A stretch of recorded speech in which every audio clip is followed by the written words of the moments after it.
ಹೇಗ್ ಬಂದಿದ್ರು ಮಹಾದೇವ ಮೊದಲನೇ ಸಲ? ನಿಮ್ಮ ಪ್ರಾರ್ಥನೆಯಿಂದ ಪ್ರಭು. ಹಾಗಾದ್ರೆ ನಾನು ಈ ಸಲನೂ ಪ್ರಾರ್ಥನೆ ಮಾಡ್ತೀನಿ, ಮಹಾದೇವ ಅಕ್ಷೋಭ್ಯ ರೂಪದಲ್ಲಿ ಬರ್ಲಿ ಅಂತ. ಈ ಸಲ ಕೇವಲ ನಿಮ್ಮ ಪ್ರಾರ್ಥನೆ ಒಂದೇ ಸಾಲಲ್ಲ ಗೆಳೆಯ.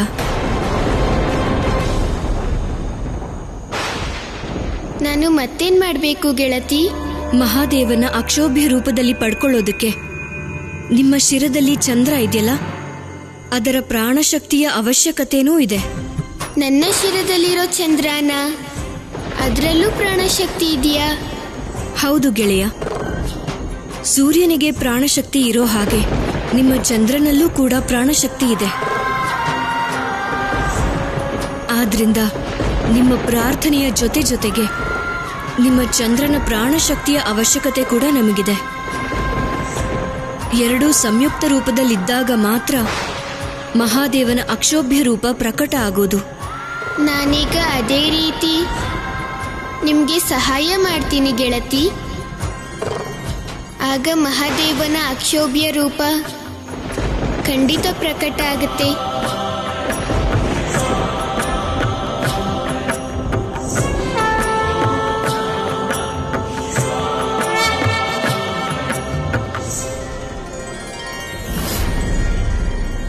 ಮಾತೆ,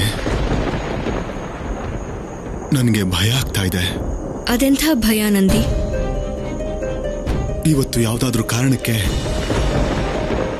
ಅಕ್ಷೋಭ್ಯ ಮಹಾದೇವ ಪ್ರಕಟ ಆಗದಿದ್ರೆ ಮಾತೆ ತಾರಾ ರೌದ್ರ ರೂಪನ ಯಾರು ಶಾಂತ ಮಾಡ್ತಾರೆ? ಹಾಗಾಗೋದಕ್ಕೆ ಸಾಧ್ಯ ಇಲ್ಲ ನಂದಿ. ಖಂಡಿತವಾಗ್ಲೂ ಅಕ್ಷೋಭ್ಯ ರೂಪ ಪ್ರತ್ಯಕ್ಷ ಆಗತ್ತೆ. ಹೇಗೆ ಮಹಾದೇವ ತಮ್ಮ ಮಹಾಕಾಲನ ರೂಪನ ಪ್ರಕಟ ಮಾಡಿದ್ರು, ಈಗ್ಲೂ ಅದೇ ಥರ ಅವರು ತಮ್ಮ ಅಕ್ಷೋಭ್ಯ ರೂಪನೂ ಖಂಡಿತ ಹೊರಗೆ ತರ್ತಾರೆ.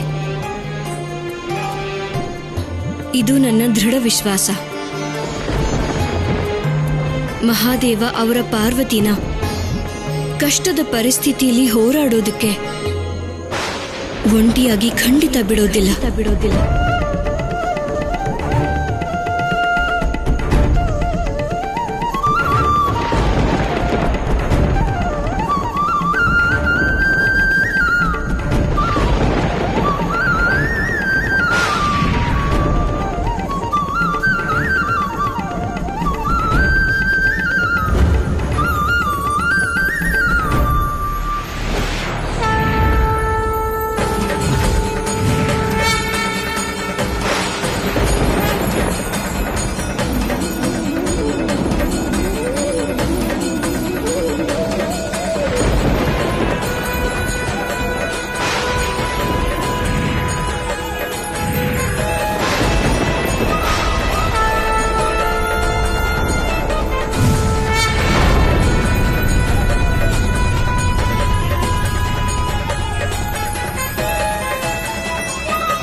ನಂದಿ,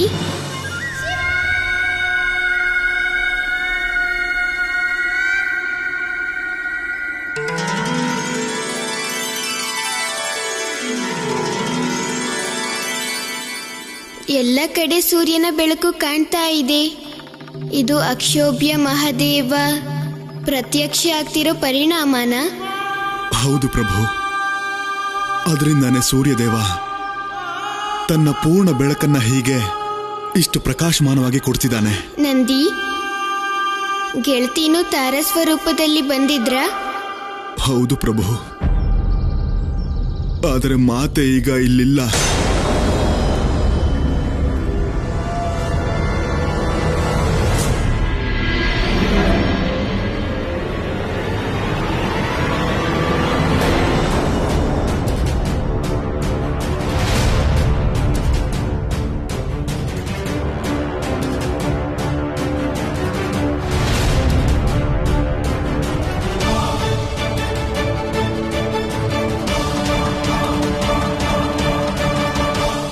ಎದ್ದೇಳು ದುಷ್ಟ, ಎದ್ದೇಳು, ಬಿಟ್ಬಿಡು ನಮ್ಮನ್ನ. ಒಂದ್ ಹೆಣ್ಣಿನ ಕೂಗಿಗೆ ದೊಡ್ಡ ಕಲ್ ಬಂಡೆನೆ ಕರ್ಗ್ ಹೋಗುತ್ತೆ ಅಂತಾರೆ, ಆದ್ರೆ ನೀನು ಬಲಾಸುರ. ನಾನು ಮಹಾದೇವನಿಂದ ವರ ಪಡೆದಿರೋ ಬಲಾಸುರ. ಸಹಸ್ರ ಶೋಣಿ ಆನೆಗಳಿಗಿರೋ ಬಲ ಇದೆ ನನಗೆ. ನನ್ನ ಕರಗಿಸೋ ಶಕ್ತಿ ಯಾವ ಹೆಣ್ಣಿನ ಕೂಗಿಗೂ ಇಲ್ಲ. ಆದ್ರಿಂದ ಈ ಭ್ರಮೆನ ಬಿಟ್ಟುಬಿಡಿ. ಹೆಚ್ಚಿಗೆ ಮಾತಾಡದೆ ನೀವು ಬಾಯಿ ಮುಚ್ಕೊಂಡು ನನ್ನ ಮುಂದೆ ಸುಮ್ಮನೆ ಬಿದ್ದಿರಿ.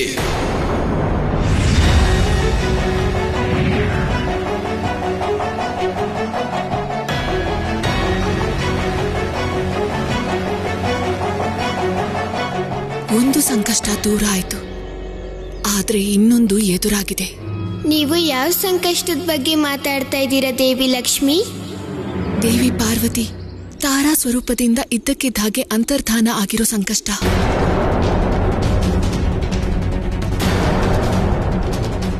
ಇದು ಅವರ ರೌದ್ರ ರೂಪ. ಅದು ಶಾಂತ ಆಗದೆ ಹೀಗೆ ತಕ್ಷಣ ಅಂತರ್ಧಾನ ಆಗಿದೆ. ಹಾಗಾದ್ರೆ ಅದರ ಅರ್ಥ ಏನು? ಯಾವುದೋ ಅಸುರ ಶಕ್ತಿಯ ನಾಶ.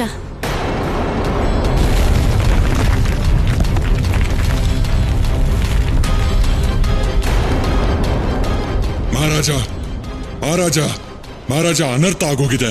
ಏನೇನೋ ಹೇಳ್ಬೇಡ, ಸ್ಪಷ್ಟವಾಗಿ ಹೇಳು. ಅವಳು ಬರ್ತಿದ್ದಾಳೆ ಮಹಾರಾಜ. ಯಾರು ಬರ್ತಿದ್ದಾರೆ? ಆ ತಾರಾ ಬರ್ತಿದ್ದಾಳೆ ಮಹಾರಾಜ. ನಾನ್ ಸತ್ಯನೇ ಹೇಳ್ತಿದ್ದೀನಿ. ಹಾಗಿದ್ರೆ ಈಗ ಆ ತಾರಾ ನನ್ ಜೊತೆ ಯುದ್ಧ ಮಾಡ್ಲೇಬೇಕಾಗುತ್ತೆ. ನಾರಿ ಶಕ್ತಿ ಬಂದಾಯ್ತು ನಿನ್ನ ಅಂತ್ಯ ಮಾಡೋದಕ್ಕೆ ಬಲಾಸುರ. ಇನ್ನ ನೀನು ಉಳಿಯೋದಿಲ್ಲ. ಬಲಾಸುರ ಹೊರಗ್ ಬಾ. ತಾರಾ, ನಿನ್ನ ಅಂತ್ಯ ಮಾಡೋದಕ್ಕೆ ನಾನೀಗ ಹೊರಗಡೆ ಬರ್ಲೇಬೇಕು ತಾರಾ.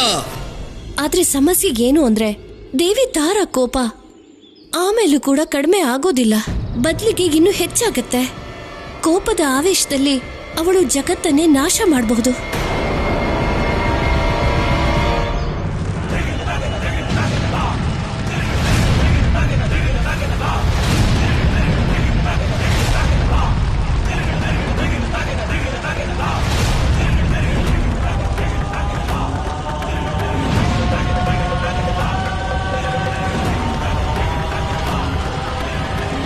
ಆಕ್ರಮಣ!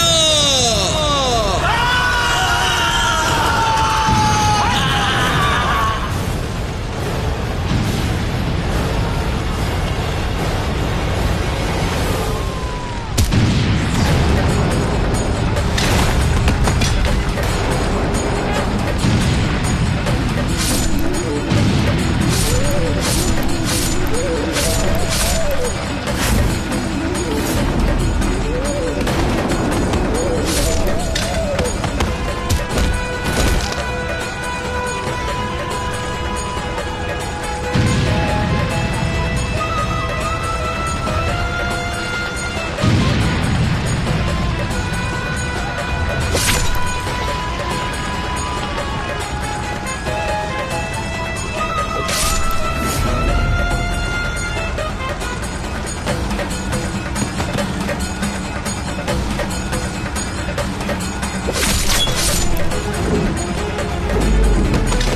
ದಾರಿ ಬಿಡು ಬಾಲಶಿವ, ಇಲ್ದಿದ್ರೆ ನೀನು ಕೂಡ ಬಲಿಯಾಗಿ ಹೋಗ್ತೀಯ. ಗೊತ್ತಿದೆ, ನೀವು ಕ್ರೋಧದಲ್ಲಿದ್ದೀರಾ. ಆದ್ರೂ ಬೇಡ್ಕೋತೀನಿ, ಈ ಅಸುರನನ್ನ ಕ್ಷಮಿಸ್ಬಿಡಿ. ಸಾಧ್ಯನೇ ಇಲ್ಲ. ಯಾಕೆ? ಕೇವಲ ಮೃತ್ಯು ಮಾತ್ರ ಸಮಸ್ಯೆಗೆ ಪರಿಹಾರನಾ?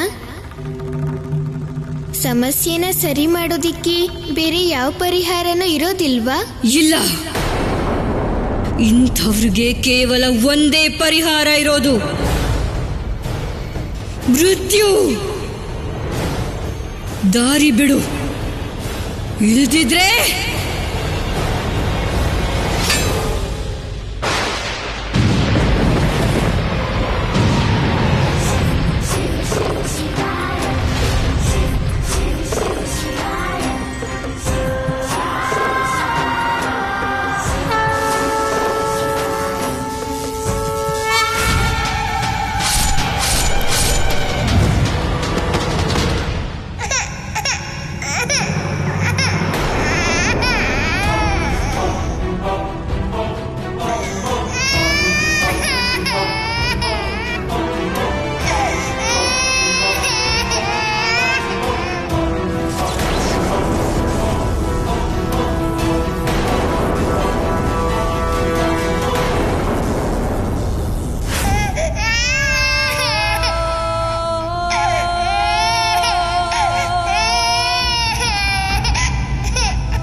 ದೇವಿ, ತಾಯಿಯ ಕೋಪ ಶ್ರೀಫಲದ ಹಾಗೆ ಇರುತ್ತೆ.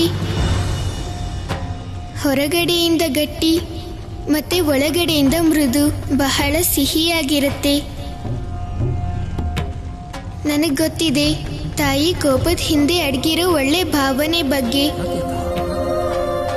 ಅವ್ರ ಕೋಪ ಸದಾ ಮಕ್ಕಳಿಗೆ ಒಳ್ಳೇದಾಗ್ಲಿ ಅನ್ನೋದಕ್ಕೆ ಮಾತ್ರ ಇರುತ್ತೆ. ಈ ಅಸುರನು ನಿಮ್ಮ ಮಗನೇ. ಮತ್ತೆ ತಾಯಿ ತನ್ನ ಮಗುನ ಕೊಲ್ಲೋದಿಕ್ಕೆ ಇಷ್ಟಪಡೋದಿಲ್ಲ, ಅವನಿಗೆ ವರ ಕೊಡ್ತಾರೆ. ಮತ್ತೆ ನೀವು ನಿಮ್ಮ ಮಗುನ ಸಂಹಾರ ಹೇಗ್ ಮಾಡ್ತೀರಾ? ಇದು ಮಾತೆ ಚರಿತ್ರೆಗೆ ವಿರುದ್ಧ ದೇವಿ.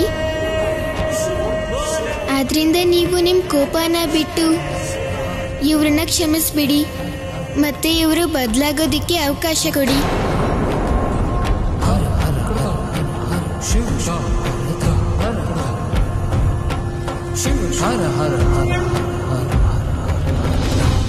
ಇದು ಸತ್ಯನೇ. ನಿಮ್ಮ ವ್ಯಕ್ತಿತ್ವದಲ್ಲಿ ತಮೋಗುಣಿ ಹೆಚ್ಚಾಗಿದೆ. ಆದರೆ ತಮೋಗುಣಿ ಇರೋದ್ರ ಅರ್ಥ ಏನು ಅಂತ ಅಂದ್ರೆ ನೀವು ಆಚಾರಹೀನ ಆಗೋದಲ್ಲ, ವಿಚಾರಹೀನನೂ ಆಗಬಾರ್ದು. ಸ್ತ್ರೀ ಗೌರವನ ಮರಿಬಾರ್ದು. ಸ್ತ್ರೀ ಜನನಿ ಆಗಿರ್ತಾಳೆ, ಮತ್ತೆ ಜನನಿಗೆ ಖುಷಿ ಪಡಿಸೋದು ತಮೋಗುಣಿ, ರಜೋಗುಣಿ ಮತ್ತೆ ಸತೋಗುಣಿ, ಇದೆಲ್ಲಾದ್ರೂ ಧರ್ಮ ಆಗಿರುತ್ತೆ. ಆದ್ರಿಂದ ಅವರನ್ನ ಬಿಟ್ಬಿಡು. ಅವರಿಗೆ ಹಿಂಸೆ ಕೊಡೋದನ್ನ ಬಿಟ್ಟು ಧರ್ಮದ ದಾರಿಲಿ ನಡಿ. ನನ್ನನ್ನ ಕ್ಷಮಿಸ್ಬಿಡಿ ಮಾತೆ. ಇವತ್ತಿನ ನಂತರ ನಾನು ಯಾವ ಸ್ತ್ರೀನೂ ಬಂದಿ ಮಾಡೋದಿಲ್ಲ, ಅವ್ರಿಗೆ ನಾನು ಕಷ್ಟನೂ ಕೊಡೋದಿಲ್ಲ.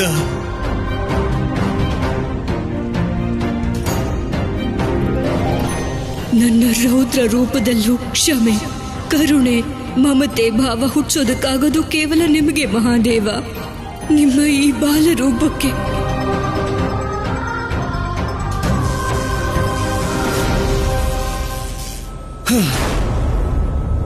ಎರಡು ಸಲ ಆ ಬಾಲಶಿವ ಪ್ರಳಯನ ತಡೆದ್ಬಿಟ್ಟ. ಈಗ ಚಿಂತೆ ಹೆಚ್ಚಾಗಿದೆ ತಾರಕ. ಹೀಗೆ ನಡೀತಾ ಇದ್ರೆ ಇನ್ನು ಉಳಿದಿರೋ 8 ಪ್ರಳಯನು ಬಾಲಶಿವ ನಿಷ್ಕ್ರಿಯ ಮಾಡ್ತಾನೆ. ಆಗ ಇಡೀ ಜಗತ್ತನ್ನ ನಿನ್ನ ಆದಿಯಿಂದಲೇ ಇಟ್ಕೊಳ್ಳೋ ನಿನ್ ಕನ್ಸು ನನ್ಸಾಗೆ ಉಳಿಯುತ್ತೆ. ಹಾಗಾಗತ್ತೆ ಅಂದ್ರೆ ನನಗೂ ಶವಕ್ಕೂ ವ್ಯತ್ಯಾಸ ಇರೋದಿಲ್ಲ ಅಮ್ಮ. ನನ್ ಕಣ್ಣು ಕಾಯ್ತಿದೆ ವಿನಾಶ ಲೀಲೆನ ನೋಡೋದಕ್ಕೆ. ಓಡಿ ಓಡಿ ಸಾಕಾಯ್ತು ನನ್ಗೆ. ವಿನಾಶ ಇಲ್ಲ, ಏನಿಲ್ಲ. ಹೇಳ್ಕೊಳ್ಳೋದಕ್ಕೆ ನನ್ನಣ್ಣ ತ್ರಿಲೋಕವನ್ನ ಜಯಿಸ್ತವನು, ಅಜೇಯ ತಾರಕ. ತಾರಕಾಸುರನ್ಗೆ ಅವಮಾನ ಮಾಡೋದಕ್ಕೆ ಬಂದಿದ್ಯಾ ನೀನು? ಇಲ್ಲ ಅಣ್ಣ, ನಿಮ್ಮ ಅತೃಪ್ತ ಆಸೆ ಪೂರ್ತಿಯಾಗ್ಲಿ ಅಂತ ಆಸೆ ಪಡ್ತಿದ್ದೆ ಅಷ್ಟೇ. ಖಂಡಿತ ನಿನ್ನ ಆಸೆ ತೀರುತ್ತೆ. ಮುಂದೆ ಆಗೋ ಪ್ರಳಯನ ತಡೆಯೋಕೆ ಆ ಬಾಲಶಿವನ್ಗೂ ಸಾಧ್ಯ ಇಲ್ಲ. ಅವನದನ್ನ ತಡೆಯೋದಕ್ಕಾಗೋದಿಲ್ಲ. ಉಳಿದಿರೋ ಮಹಾವಿದ್ಯೆಗಳನ್ನ ಏನು ಮಾಡೋಕ್ಕಾಗಲ್ಲ ಅವನು. ಏನ್ ಮಾಡ್ತೀಯ ನೀನು ತಾರಕ? ಸದ್ಯಕ್ಕೆ ವಿಷಯ ರಹಸ್ಯವಾಗೇ ಇರ್ಲಿ ಅಮ್ಮ. ಸರಿ, ಹಾಗಿದ್ರೆ ಇದನ್ನೇ ಹೇಳು, ಮುಂದಿನ ಮಹಾವಿದ್ಯೆಯ ಹೆಸರೇನು?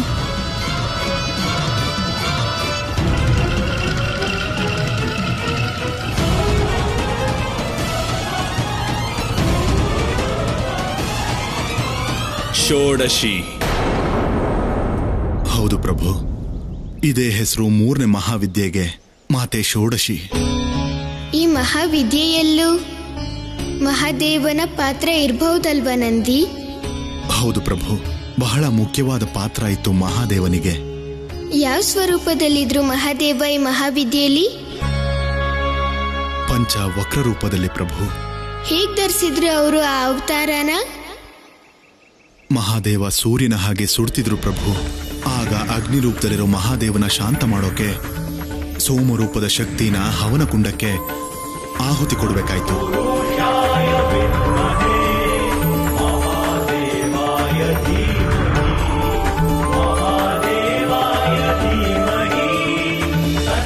ಆಗ ಉಗ್ರ ಮಹಾದೇವ ಶಾಂತನಾಗಿ ಪಂಚ ವಕ್ರ ರೂಪದಲ್ಲಿ ಪ್ರತ್ಯಕ್ಷರಾದ್ರು ಪ್ರಭು. ಇದೇ ಆ ಕಥೆ. ಅಕ್ಷೋಭ್ಯ ಮಹಾದೇವನ ಪಂಚವಕ್ರ ರೂಪ ಹೀಗೆ ಆಗಿದ್ದು. ಷೋಡಶಿಗೆ 4 ಕೈ ಇದೆ. 1 ಕೈಯಲ್ಲಿ ಧನಸ್ಸು, 2ನೇದರಲ್ಲಿ ಪಾಶ, 3ನೇದರಲ್ಲಿ ಅಂಕುಶ, ಮತ್ತಿವರ 4ನೇ ಕೈ ಲೋಕ ಕಲ್ಯಾಣಕ್ಕಾಗಿ ಇರೋದು. ಮಹಾದೇವನ ರೂಪನು ವರ್ಣನೆ ಮಾಡಿ. ಹೌದು ಪ್ರಭು, ಮಹಾದೇವನಿಗೆ 5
ಮಾತೆ ಷೋಡಶಿ ಮತ್ತು ಮಹಾದೇವನ ಏಕಾತ್ಮದಿಂದ ಎಲ್ಲ ಒಂದೇ ರೂಪದಿಂದ